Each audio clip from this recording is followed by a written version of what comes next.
Kabuting saging na walang binhi. Ayan mga ka-agri. So nagawa tayo ng ito ng katawan ng saging. Ayan, pinagpatong-patong lang natin. Tapos inantay natin na ma-decompose siya. So makikita nyo yung naging resulta. Ito ay hindi natin nilagyan ng binhi.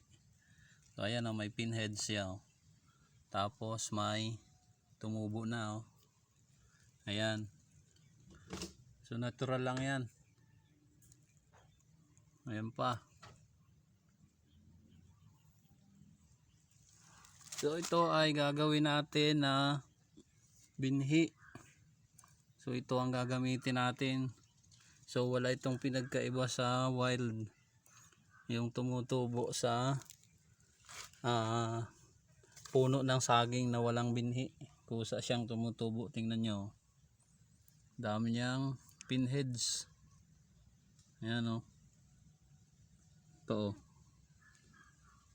Napakakapal ng pinheads. Palibot.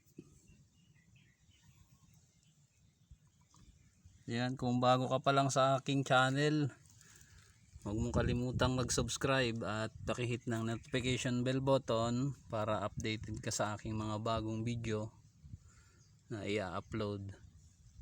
Ayan, nakita nyo may mga guyam. So hindi man ito katulad ng nilalagyan ng plastic na nalulusaw pagka tinanggal mo yung plastic. So ito ay natural. Ayan o. Ito lang natin paikot. Ayan. So dito sa baba yung kanyang katas, yung so ayan o, makita nyo meron pang mga pinheads sa baba. So dito marami din.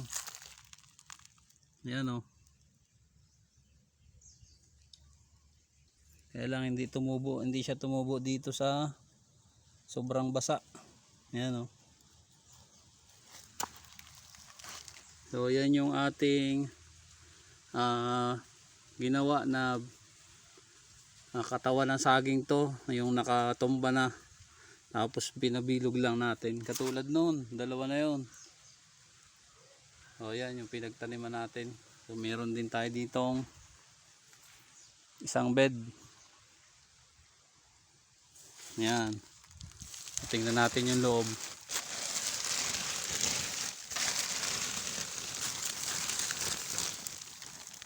O ayan yung loob.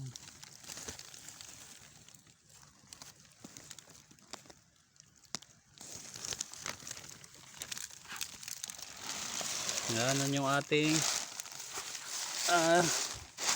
tanim na bulba. So ito ay may taklob. Tapos ito ay wala. So pinatinesting lang natin kung natutubo kung tutubuan ito ng kabuti kahit walang binhi. Oh. Ayan o, kita nyo naman o.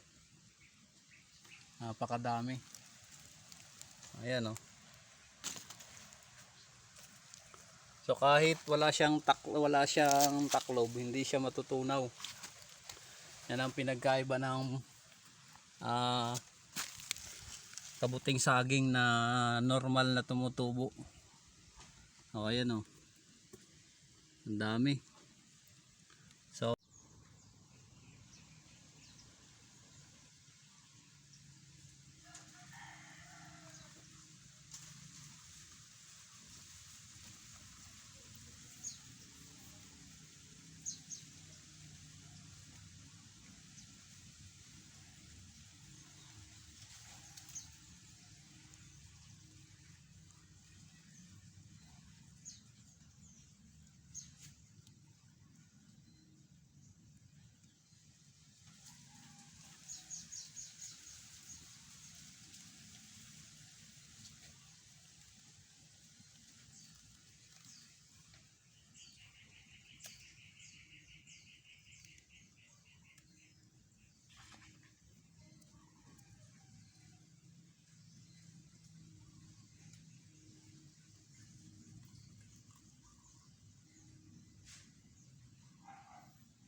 Ayan mga kaagri. So kunin natin yung padalwa niyang bunga. So nakuha na natin yung una. So ayan yung may mga ginawa tayo. Tapos meron pang, ayan yung pinagtam na natin. Yan na yung meron na nilagyan nating binhi. Tapos tumigil na yung pagbunga kasi kuha na siya. Compost na kasi. So ito yung may binhi. O kailangan takloban. Pero ito yung ating ginawa. So tinisting lang natin kung tutubo dito. So ito ay katawan ng saging, oh. Yan, oh. O ayan, oh, kita nyo yung tubo. Hindi natin to tinatakloban. Pero tingnan nyo naman, oh. Oh. Ayan pa, oh. So meron pa siyang mga puti-puti. So kunin natin to. Yan.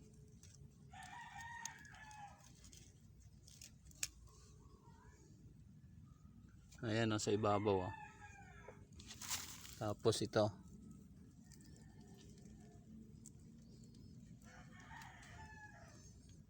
Masyadong malalim ang pagkabaon niya, oh.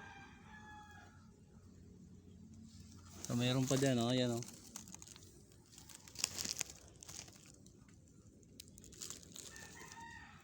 Ayan. So kung ano ulit natin, antayin natin kung kailan ulit tutubuan yan.